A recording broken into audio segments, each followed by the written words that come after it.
Hi guys, welcome to a channel. Guys बडी आया है आपके साथ आज, और शिल्पा की जगह मैं बडी को लाया। मुझे लगा थोड़ा सा वीडियो अच्छी बननी चाहिए। शिल्पा वीडियो बना रही है इस समय, तो मेरे को घर जाके जूते पड़ेंगे। बट आपके लिए मैं गाइस लाया हूँ कल्चरल शॉक्स कि जो अगर आप इंडिया से आ रहे हैं, यूएस में पहली बार ही आ रहे हैं, या आप नए नए आए हैं, या फिर मे बी आप ऐसे जनरल इन्फॉर्मेशन जानना चाहते हो। हमें यहाँ पर शिल्पा और मुझे काफ़ी टाइम हो गया अमेरिका में, पर जब मैं पहली बार ही आया था अमेरिका, तो हमें भी काफ़ी चीज़ें शॉक्स मिले थे। तो बहुत सारे पॉइंट्स आपके लिए लिख के लाया हूँ, मेरे एक्सपीरियंसेस और रियल बिल्कुल ऑनेस्ट इन्फॉर्मेशन है गाइस। तो चलो, सबसे पहला पॉइंट मैं आपको दूंगा। यहाँ पर जब कोई भी आप स्ट्रेंजर से मिलते हैं ना, यहाँ पर स्ट्रेंजर्स आपको ग्रीट करते हैं स्माइल के साथ। तो मेरे को बड़ा अजीब लगा था शुरू में जब मैं यहाँ पे आया था। तो जैसे सामने से अगर मैं यहाँ से निकल रहा हूँ, वॉक कर रहे, पार्क में बैठा हूँ, कोई लड़की भी निकल रही है सामने से, स्माइल कर रही होती है, तो ऐसा लगता है कि यार ये स्माइल क्यों कर रही है। या फिर अगर मैं किसी को स्माइल करूँ तो बड़ा अच्छा लगता है ग्रीट करना, स्ट्रेंजर्स को भी आप ग्रीट करते हो। पर इंडिया में ऐसा ट्रेंड नहीं है। इंडिया में यूजुअली एक दूसरे को ऐसे स्माइल करके हाय हेलो नहीं बोलते हैं।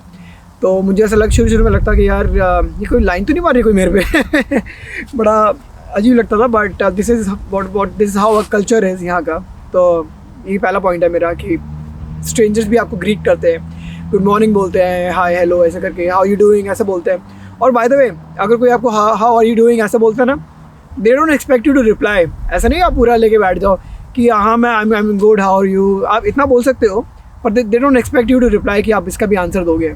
इट्स जस्ट अ फॉर्मेलिटी वो जो उसके लिए पूछते हैं। सेकंड पॉइंट गाइस बहुत इंपॉर्टेंट है। अगर आप वेजिटेरियन हैं जैसे कि मैं हूँ, तो यहाँ पे अगर कभी आप बाहर जाएंगे रेस्टोरेंट में खाने पीने के लिए, तो चीज़ बर्गर जो नाम की चीज़ मिलती है ना, उसमें चीज़ नहीं होता। वो इट्स नॉट चीज़ की वो मक्खन है या फिर चीज़ है वो स्लाइस ऑफ चीज़, वो नहीं है। चीज़ का मतलब यहाँ पर होता है बीफ। वेजिटेरियन लोगों के लिए बहुत इंपॉर्टेंट है। तो कोई ऐसी गलती मत करना गाइस कि आप चीज़ बर्गर आपने ऑर्डर किया और आप बीफ मिल गया आपको, क्योंकि यहाँ पे यही होता है, बीफ पैटी होती है। वो बीफ पैटी होती है, उसके अंदर चीज़ जो होता है। और हैम बर्गर में भी हैम का मतलब वही बीफ ही होता है बेसिकली, नॉन वेज। और अगर आपको कहीं पे जाके अगर आपको वेजिटेरियन ही खाना है, तो आपको स्पेशली बोलना पड़ेगा नो मीट। और क्योंकि कई बार यहाँ पे ना फ़िश भी एक्चुअली वेजिटेरियन में आता है। यहाँ पे फ़िश भी एक्चुअली में अगर आप नो मीट नहीं बोलेंगे, तो वो एज्यूम करेंगे कि fish is okay with you, या एग्स आर ओके। आपको नो मीट इतना बोल दो तो उसमें फ़िश भी आ जाता है। और सबसे बड़ी बात, यहाँ पर मैकडोनल्ड्स में वेजिटेरियन नहीं मिलता गाइस। यहाँ पे मोस्टली बस फ्राइज़ मिलेंगी आपको मैकडोनल्ड। जब भी मैं मैकडोनल्ड जाता हूँ, यहाँ सबसे पहली बात, यहाँ पे मैकडी नहीं बोलते हैं, यहाँ पे मैकडोनल्ड्स बोलते हैं। इंडिया में मैकडी बोलने की आदत है हमें, बट यहाँ पे मैकडोनल्ड्स बोलते हैं। मैकडी बोलोगे तो कन्फ्यूजन हो जाएगी, कोई समझ नहीं पाएगा मैकडी क्या होता है। तो मैकडोनल्ड्स में आप जाएंगे तो मोस्टली आपको फ्राइज़ मिलेगी आलू की, बस। उसके अलावा कुछ भी वेजिटेरियन नहीं है। तीसरा पॉइंट है गाइस मेरा कि यहाँ जैसे इंडिया में कॉन्सेप्ट होता है MRP का, मैक्सिमम रिटेल प्राइस का, यहाँ पे वो कॉन्सेप्ट नहीं है। यहाँ पर जगह जगह के हिसाब से प्राइस चेंज हो सकते हैं। यहाँ पे एक सेंट्रलाइज्ड गवर्नमेंट का कोई सेट प्राइस नहीं है। जैसे MRP लेट्स से आप मैगी लेना चाहते हैं, मैगी आप आई डोंट नो कितने 20-40 रुपये की आती है, अगर फिक्स प्राइस है। इस वाले स्टोर पे उस वाले स्टोर पे कहीं से भी ले लो। यहाँ पर हो सकता है इस वाले इंडियन स्टोर ने मैगी का प्राइस हो $3 का, यहाँ पर हो $2 का। You don't know. Even petrol का प्राइस भी बहुत डिफर करता है। कि कई बार तो लोग क्या करते हैं कि ऐप्स आती हैं यहाँ पे, ऐप्स में चेक करते हैं कि सबसे मेरे पास में जो पेट्रोल पंप है वहाँ पे पेट्रोल का कितना है, या सबसे सस्ता पेट्रोल कहाँ पर है। लोग उस हिसाब से कई बार तो दूर जाके पेट्रोल भराते हैं, क्योंकि जगह जगह के हिसाब से प्राइस चेंज होता है, वेरी कर सकता है। पेट्रोल को पेट्रोल नहीं जा सकते। और एक्चुअली बहुत अच्छा पॉइंट दिया शिल्पा ने। यहाँ पे पेट्रोल को पेट्रोल नहीं बोलते हैं, यहाँ पे गैस बोलते हैं। कार में जो टायर्स में हवा भरती है उसको एयर बोलते हैं, और यहाँ पर जो पेट्रोल होता है उसको गैस बोलते हैं। ये बहुत इंपॉर्टेंट है। थोड़ी सी ठंड हो रही है गाइस, तो हम बॉडी तो ठीक है, मुझे थोड़ा ऐसा हो रहा है। बट एक यहाँ पे आपने देखा होगा, टिप कल्चर बहुत अच्छा है यहाँ पे। अच्छा बोलूँगा या फिर नया है, इंडियंस के लिए तो स्पेशली नया है, क्योंकि यहाँ पे इंडिया में बिल्कुल भी टिप कल्चर नहीं है। अब थोड़ा सा आ गया हो तो आ गया हो, बट टिप कल्चर यहाँ पे बहुत कॉमन है और एक्सपेक्टेड है। तो यहाँ पे क्या होता है, जो स्मॉल जॉब्स होती हैं उसमें लोग एक्सपेक्ट करते हैं, उनकी ना सैलरी इस हिसाब से नहीं होती। तो आप कहेंगे कि भाई आप ऐसे जॉब ही क्यों करते हो, कि अगर आपकी सैलरी कम है तो, राइट। पर उनको बिकॉज एम्प्लॉयर्स को भी पता है कि इनको टिप्स मिलती है, इसलिए उनकी सैलरी थोड़ी कम होती है, इसलिए वो जॉब्स टिप कल्चर पे ही चलती है। सजेस्टेड होती है 10% से 20%। अगर आप 6 या 6 से ज़्यादा लोग जा रहे हैं किसी ग्रुप में खाने पीने, तो ऑटोमेटिकली टिप ऐड करके देते हैं आपको। अगर 6 से कम है तो 10 से 20% यूजुअली लोग देते हैं। 15% एवरेज है, 20% इज़ अ गुड टिप। और टिप कल्चर बहुत इंपॉर्टेंट है। तो आप कहीं भी जाएं और अगर आप बहुत खुश हैं तो टिप ज़रूर दें।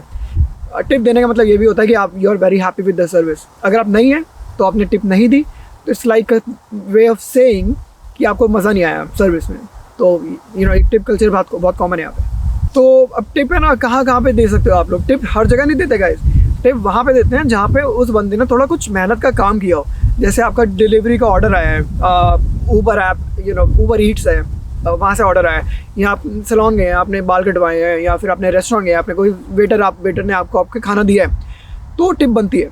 अगर आपने सेल्फ सर्विस में जाके खुद ही काम किया है, खुद ही आपने खाना पिकअप किया है, तो ऐसे जगहों पे जहाँ पे किसी और ने मेहनत नहीं करी है, आपने सारा काम किया है, सेल्फ सर्विस है, तो वहाँ पे टिप की ऐसे कोई वो नहीं है, रिक्वायरमेंट नहीं है। रेस्टोरेंट के बारे में बात करते करते ही एक पॉइंट बड़ा अच्छा मेरे को ध्यान आया। यहाँ पर है ना, अमेरिकन्स बहुत ठंडा पानी पीते हैं गाइस। ये मैं देख के हिल गया था। कंपनीज़ में मैं जैसे ऑफिस में जा रहा हूँ, सुबह सुबह अपना पानी भर रहे हैं, वो लोग सर्दी हो चाहे जो मर्जी हो, जितना मर्जी ठंडा हो रहा हो मौसम, उन्होंने सबसे पहले बर्फ़ डालनी है अपने बॉटल के अंदर, फिर उसमें पानी भरना है। और बर्फ़ तो पीते ही पीते हैं, पूरे दिन पीते हैं। रेस्टोरेंट में भी जाएंगे ना आप, तो आपको पहले ठंडा बर्फ़ वाला पानी मिलेगा अगर आप नहीं बोलेंगे तो। और अगर आपको स्पेशली बोलना पड़ेगा नो आइस बोलेंगे तो भी ठंडा पानी होगा। बाय द वे, आइस नहीं होगी पर पानी ठंडा होगा। तो अगर आपको नॉर्मल वाटर चाहिए तो आपको बोलना पड़ेगा रूम टेम्परेचर वाटर। ये बहुत इंपॉर्टेंट है गाइस। अगर आप यहाँ यूएस में आ रहे हैं तो इस चीज़ का ध्यान रखें कि आपको बाहर जाके रेगुलर पानी चाहिए, तो रेगुलर मतलब नॉर्मल टेम्परेचर वाला, तो उसको रूम टेम्परेचर बोलें और नो आइस ऐसे बोलें, वरना वो बर्फ़ लेके आएंगे पानी के अंदर। नेक्स्ट पॉइंट गाइस, ये शॉकिंग होगा आप सबके लिए, क्योंकि इंडियंस बहुत फेमस है इस मामले में। कहते हैं ना, इंडियन टाइम जोन थोड़ा अलग चलता है, मतलब कि पंक्चुअलिटी यहाँ पे बहुत कॉमन है, बहुत अच्छी है। तो अगर आप अमेरिका आ रहे हैं तो पंक्चुअलिटी का बिल्कुल ध्यान रखें। अगर किसी ने आपको अपने घर पे बुलाया 6 बजे, तो बिल्कुल वो एक्सपेक्ट करेंगे कि आप 6 बजे ही पहुँचें। अब जैसे बोलते हैं ना, इंडियंस आर वेरी फेमस कि 6 बजे का टाइम तो 7 बजे होता है, तो यहाँ पे ऐसा नहीं है। अनलेस आप इंडियन फैमिली के जा रहे हैं तो बात अलग है। बट स्टोर्स की भी बात करूँगा। अगर कोई स्टोर होता है कि सुबह 8 बजे खुलेगा, शाम को 6 बजे बंद हो जाएगा, तो वो डॉट 8 बजे खुलेगा, डॉट 6 बजे बंद हो जाएगा। अगर आप बाई चांस ट्रैफिक में फंस गए, 6:02 पे भी पहुँचे ना, वो आपको बोल देगा कि सॉरी कल आना, क्योंकि आज तो आप टाइम मिस कर गए। आप जो मर्जी बहाने मार लो, मैं लेट हो गया, मेरा टायर पंचर हो गया, जो मर्जी हो गया, वो एंटरटेन नहीं करेंगे आपको। अब चाहे आप इसको अच्छी चीज़ बोलो या बुरी चीज़ बोलो, बट यही यहाँ का कल्चर है कि पंक्चुअलिटी टाइम की बहुत इंपॉर्टेंट है। वो अपना भी टाइम का रिस्पेक्ट करते हैं, दूसरों का भी रिस्पेक्ट करते हैं। तो ये भी एक्सपेक्टेड होगा सबसे कि अगर आप किसी स्टोर पे जा रहे हैं तो बिल्कुल उसका टाइम का फॉलो करें। अगर आप 1 मिनट से भी मिस कर गए तो वो कल आपको एंटरटेन करेंगे। और अगर आप किसी ने आपको बुलाया तो वो आपको एक्सपेक्ट करेंगे कि आप बिल्कुल उतने बजे आएँ। पता है, मेरा एक जो पहले लैंडलॉर्ड होता था पहले कैलिफोर्निया में, गोरा वाइट अंकल थे, बहुत बड़े अच्छे अंकल थे। तो वो अगर कहते हैं ना मैं आपके घर पे 6 बजे आऊँगा, वो यूजुअली 5:50 पे आ जाते थे, पार्किंग में बैठे होते थे, पर हमारे घर पे 6 बजे नॉक करते थे। वो इतने पंक्चुअल होते थे। पंक्चुअलिटी है, बहुत इंपॉर्टेंस है गाइस। नेक्स्ट पॉइंट गाइस बहुत इंपॉर्टेंट है। यहाँ पे आपने देखा होगा कि जो पेडेस्ट्रियंस हैं, जो सड़क पे पैदल चलते हैं, they are treated as king. कि उसका मतलब है कि अगर जैसे गाड़ी चल रही है, इंडिया में आप रोड क्रॉस करते हैं, आप हाथ दोगे, नहीं भी दोगे, ऐसे निकल जाओगे, और गाड़ियाँ भी कम ही रुकती हैं, ऐसे निकल जाएंगी आपके आगे से। यहाँ पे बिल्कुल डिफरेंट है गाइस। Pedestrians are king. आपके लिए गाड़ी रुकेगी, कोई भी गाड़ी हो, छोटी गाड़ी हो, बड़ी गाड़ी हो, बस हो, जो मर्जी हो, अगर पेडेस्ट्रियन का वॉक है यहाँ पर तो वो गाड़ी रुकेगी आपके लिए।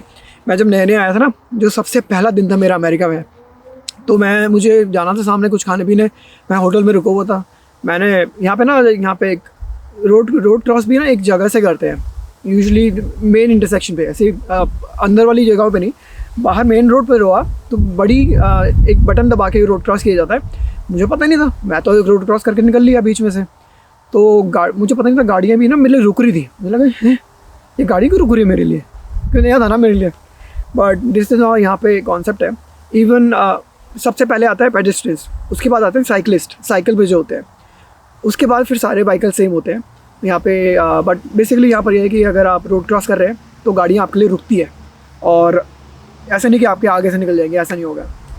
और इसी बात पे एक बहुत अच्छा पॉइंट है कि यहाँ पे जो बसेस होती है ना, स्कूल बस, बहुत रिस्पेक्ट मिलती है उसको गाइस, बहुत रिस्पेक्ट। स्कूल बस के लिए यहाँ पर सारी गाड़ियाँ रुकती हैं। अगर स्कूल बस से बच्चे उतर रहे हैं, किड्स,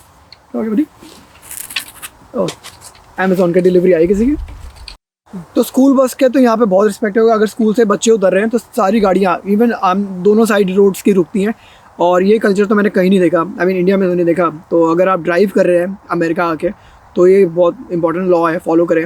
स्कूल बस अगर आई हुई है, बच्चे उतर रहे हैं वहाँ से, तो गाड़ियाँ रुकती हैं यहाँ पर। और ड्राइविंग से रिलेटेड नेक्स्ट पॉइंट है कि यहाँ पर हॉर्न आपने नहीं सुना होगा। यहाँ पे इंडिया में जैसे होता है ना कि आप हॉर्न वॉर्न बजाते हैं, काफ़ी बजता है राइट, आपको हॉर्न के बिना तो आप यहाँ पे सुना ही नहीं होगा। हॉर्न सिर्फ दो चीज़ें बजाते हैं लोग। पहला, एक्सीडेंट रोकने के लिए, अगर कहीं एक्सीडेंट होने वाला है तो बजाते हैं। इवन हॉर्न बजाना तो यहाँ पे इतना डिसरिस्पेक्टफुल माना जाता है कि अगर आपने हॉर्न बजाया तो दूसरे को लगता है कि वो आप उसको कुछ गालियाँ दे रहे हो।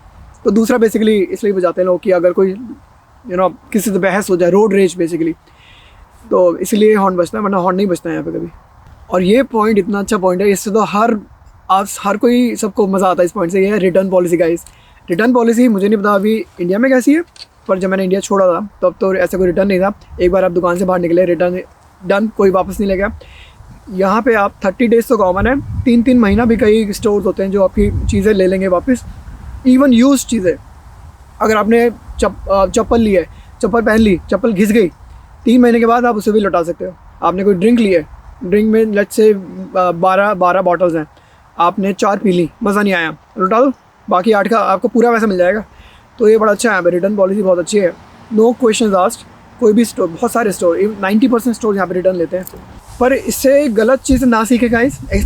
ये पॉलिसी को एक्सप्लॉइट नहीं करना चाहिए, क्योंकि कहीं ऐसा ना हो कि कई लोग ऐसे भी करते हैं कि टेंट लिया और बाहर जाके कैंपिंग करी, वापस कर दिया। ये बहुत गलत है, ऐसा नहीं करना चाहिए, मिसयूज़ नहीं करनी चाहिए पॉलिसी सिर्फ उस केस में होती है जैसे आपने ऑनलाइन शॉपिंग करी, तो वो तो भाई आपको नहीं पता। ऐसे स्टोर में भी होता है, यहाँ पे आपने चीज़ ली, आप घर जाके ट्राई करो, नहीं हुआ वापस कर दो, पर मिसयूज़ नहीं करना चाहिए। मैं बस आपको यही बोलूँगा, क्योंकि बहुत लोग मिसयूज़ करते हैं और इट्स नॉट गुड। यहाँ पर एक जो शौक मिलता है वो आप सबको जो इंडिया से नए नए आता है उनको ये मिलता है कि यहाँ पर रेस्टरूम्स में जेट स्प्रे नहीं होते गाइस, लगवाना पड़ता है अलग से, स्पेशली अगर चाहिए। टॉयलेट पेपर का कॉन्सेप्ट है वो तो सबको पता है।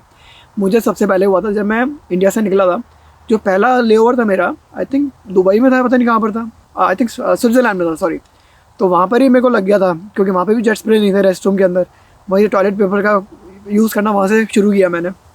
तो जेट स्प्रे की आदत होती है हम सबको, इंडिया में होती है ही राइट, पर यहाँ पे आपको लगवाना पड़ता है। स्पेशली ऐसे कोई पब्लिक रेस्टरूम में वहाँ तो नहीं मिलेगा, आपको अपने घर के रेस्टरूम में लगवाना है तो आपको लगवाना पड़ेगा, वरना पब्लिक में तो बाहर नहीं मिलता आपको। टॉयलेट पेपर की आदत बांधने का ये अमेरिकन से पहले। एक नेक्स्ट पॉइंट है गाइस, अमेरिकन कल्चर में आई डोंट नो, आपको पता नहीं पता, यहाँ पर जो बच्चे होते हैं ना वो अपने रूम में सोते हैं, क्रिब्स में सोते हैं। और इंडियन जो हमारा कल्चर होता है, हम बच्चों को अपने साथ सेम बेड पे सुलाते हैं। तो ये बेसिकली पर्सनल अपब्रिंगिंग की बात है, ये आपके ऊपर डिपेंड करता है, but this is American culture कि वो बच्चों को बचपन से ही अपने रूम में और अपने बेड पे खुद सोने की आदत डालते हैं। और नेक्स्ट पॉइंट है गाइस, गन कल्चर तो आपने सुना ही है कि बहुत कॉमन है यहाँ पर अमेरिका में। It's good, it's bad, mostly मेरे पॉइंट ऑफ व्यू से इट्स बैड, पर काफ़ी लोगों को अच्छा लगता है कल्चर। तो गन्स मिलना बहुत ईजी है, आपको क्या करना है, अपना ID देना है, लाइसेंस वगैरह देना है। $100 की गन आ जाती है, $20 की गोलियाँ आ जाती है, $120 में you can get a gun. But यहाँ का लॉ है, इसलिए लॉ परमिट करता है लोगों को रखना। पर्सनली मैं सपोर्ट नहीं करता हूँ, but this is one of the cultures कि यहाँ पर अगर आप किसी से आपका बहस हो जाए, किसी से लड़ाई वड़ाई हो जाए, चुप करके निकलना है, क्योंकि किसी के पास भी गन हो सकती है गाइस, वेरी कॉमन। गाइस बहुत सारे छोटे छोटे पॉइंट्स और हैं, और ये सब मैंने खुद से एक्सपीरियंस करे हैं, इसलिए मैंने लिखे हुए हैं। तो पहला पॉइंट है, यहाँ पर एक दूसरे के लिए दरवाज़ा पकड़ने का, डोर होल्ड करने का कॉन्सेप्ट बहुत अच्छा है। आप कहीं भी पब्लिक मॉल में, किसी भी पब्लिक जगह से आप निकल रहे हो, डॉक्टर ऑफिस, कहीं से भी निकल रहे हो ना, आपके पीछे वाला जो है, सॉरी, आप अपने पीछे वाले के दरवाज़ा रोक के खड़े होंगे ताकि वो निकल जाए। मतलब जो आपसे पहले है वो आपके लिए दरवाज़ा रोकेगा गाइस। डोर होल्ड करने का कॉन्सेप्ट बहुत अच्छा है। आउट ऑफ कर्टसी, रिस्पेक्ट एक दूसरे के लिए किया जाता है। और इनफैक्ट जब मैं यहाँ पर 1-2 साल के बाद जब मैं इंडिया गया पहली बारी अमेरिका से वापस, तो मैंने भी एक दूसरे के लिए दरवाज़ा पकड़ा मैंने, क्योंकि आदत पड़ गई थी मेरे को। पर मुझे रियलाइज़ हुआ वहाँ पे कोई नहीं करता ऐसा, तो फिर मुझे लगा ये पॉइंट आपको बताना चाहिए, क्योंकि यहाँ पे डोर होल्ड करने का कॉन्सेप्ट बहुत अच्छा है। गाइस ये वाला पॉइंट है, ये मैं अपने एक्सपीरियंस बता रहा हूँ आपको। एक अगर आप कोई बढ़िया सी कार खड़ी हुई देखें पार्किंग में, कोई मोटरसाइकिल देखें खड़ी हुई पार्किंग में, उसके ऊपर जाके बैठ मत जाना। मैंने सबसे पहले आते ही हम जैसे होता है ना इंडिया में, मैंने कोई हार्ले डेविडसन देखी, मैं ऊपर बैठ गया और फ़ोटो खिंचवाने लगा। मेरे को अंदर से गाली आई, पीछे से उड़ती हुई एक गाली आई ऐसे, हे इज़ दिस योर बाइक? मैंने कहा नो। कहता गेट ऑफ इट। क्योंकि पर्सनल प्रॉपर्टी बहुत इंपॉर्टेंट है यहाँ पे। आप किसी की भी पर्सनल प्रॉपर्टी में ऐसे जाके फ़ोटो खिंचवाने के लिए भी चाहे, ऐसे मत करना गाइस। किसी की गाड़ी पे खड़े होकर ऐसे कर रहे हो आप, क्योंकि यहाँ पे बहुत लोगों को अच्छा नहीं लगता उनकी पर्सनल प्रॉपर्टी से आप छेड़खानी करो। छेड़खानी तो नहीं करी, फ़ोटो खींचना भी ऐसा बहुत अजीब होता है यहाँ पे, लोगों को अच्छा नहीं लगता, पसंद नहीं आता।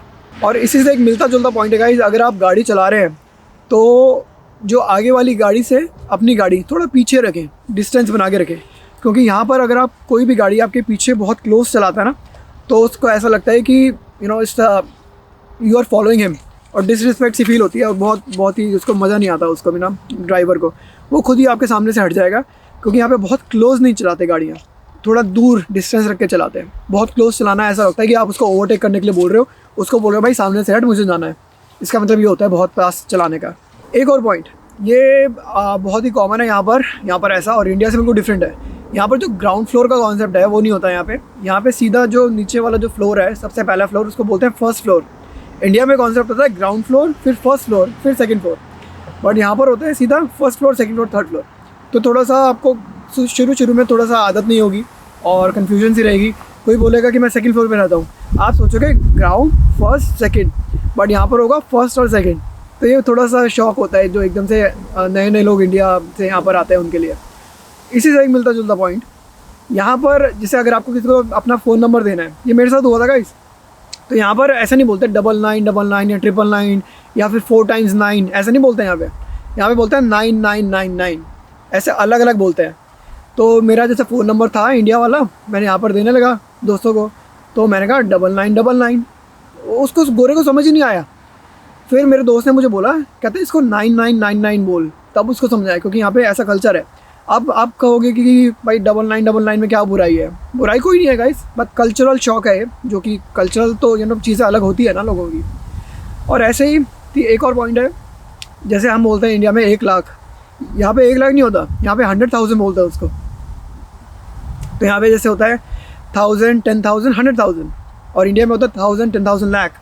और ऐसे सेल्सियस, फ़ारेनहाइट, यहाँ पे फ़ारेनहाइट में टेम्परेचर चलता है, इंडिया में सेल्सियस चलता है। तो अगर आपको बोले ना कि भाई मेरे यहाँ तो सुबह 40 डिग्री हो रहा है, तो आप ये मत सोचना 40 डिग्री सेल्सियस हो रहा है जो कि बहुत गर्मी है, 40 डिग्री फ़ारेनहाइट है जो कि बहुत ठंडी है।